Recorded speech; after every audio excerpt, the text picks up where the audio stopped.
बढ़ते खबरों में आगे और अब बात करेंगे सर्दी के सितम की। जी हां, देश के बड़े हिस्से में कड़ाके की ठंड पड़ रही है। उत्तर, मध्य और पूर्वी भारत के बड़े हिस्सों में भीषण शीतलहर और घना कोहरा जारी है। इस वजह से सामान्य जनजीवन पर असर पड़ रहा है और परिवहन सेवाएं बुरी तरह से बाधित हैं।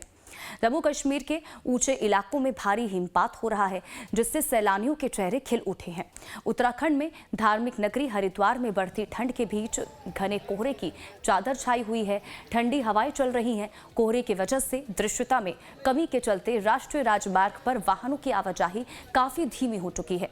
उत्तर प्रदेश के कई शहरों में कोहरे और शीतलहर की स्थिति बनी हुई है। कानपुर और प्रयागराज में भी शीतलहर के बीच घने कोहरे की चादर छाई हुई है। लोग खुद को गर्म रखने के लिए अलाव के चारों ओर बैठे हुए हैं। ऐसे ही नज़ारे मुरादाबाद में भी देखने को मिले। अयोध्या में कोहरे की वजह से विजिबिलिटी काफी कम रही। वाराणसी में भी शीतलहर लगातार जारी है। कश्मीर घाटी में तापमान और गिरने से शीतलहर की स्थिति बन रही है। तो वहीं श्रीनगर में डल झील पर पर्यटक देखे गए हैं।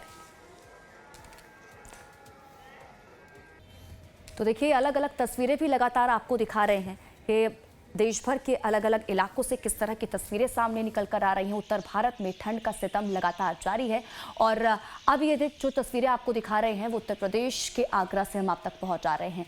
आगरा में कोहरा इतना ज़्यादा घना है कि ताजमहल तक दिखाई नहीं दे रहा है। आगरा का ताजमहल पूरी तरह से कोहरे की आगोश में आ चुका है और इस तरह की जो तस्वीरें हैं सिर्फ उत्तर प्रदेश के आगरा से ही नहीं बल्कि अलग अलग इलाकों से देखने को मिल रही हैं, जहां पर पूरा इलाका जो है वो कोहरे के आगोश में आ चुका है।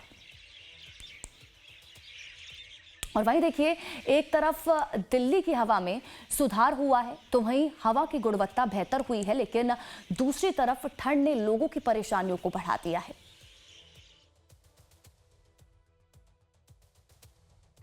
दिल्ली में ग्रैब 3 की पाबंदियां हटा दी गई हैं क्योंकि हवा की गुणवत्ता में अब सुधार हुआ है। लेकिन हवा की गुणवत्ता में सुधार होने के साथ अब दिल्ली में ठंड बहुत ज्यादा बढ़ गई है।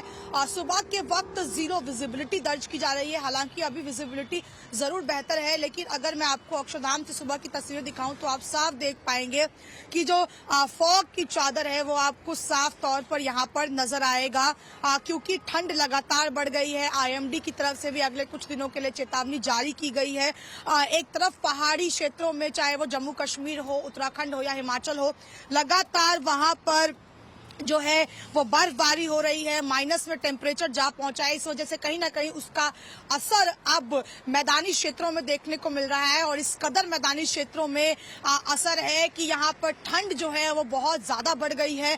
हवाएं बहुत तेज चल रही है। कल भी कुछ ऐसा ही आलम था जब धूप नहीं निकली थी। पूरे दिन लोग धूप का इंतजार करते रहे, लेकिन हल्की हल्की किरणें बीच में धूप की जरूर आ रही थी, लेकिन पूरे दिन इसी तरीके की स्थिति जो है वो बनी हुई थी और आगे कुछ दिन इसी तरीका का जो असर है वो रहने वाला है। यानी कि प्रदूषण से तो लोगों को राहत मिल गई है, लेकिन ठंड के प्रकोप से अभी फिलहाल राहत दिखता हुआ नजर नहीं आ रहा है। अक्षरधाम फ्लाईओवर पर मेरी मौजूदगी है और यहाँ पर इस वक्त बहुत ठंडी हवाएं चल रही हैं। खड़े रहना मुश्किल है, हाथ जम चुके हैं, क्योंकि एक तरफ तो ठंड बढ़ रहा है, दूसरी तरफ लगातार तापमान में भी भारी गिरावट दर्ज की जा रही है, जिसका असर ये हो रहा है कि सुबह के वक्त जीरो विजिबिलिटी दर्ज की जा रही है और रात के वक्त भी इसी तरीके की स्थिति जो है वो दर्ज की जा रही है। लेकिन अभी कुछ दिनों तक आप लोगों को हम बता दें कि ठंड के प्रकोप से राहत नहीं मिलने वाला है। वीडियो जर्नलिस्ट राजू चौहान के साथ शालिनी झा, लाइव टाइम्स दिल्ली।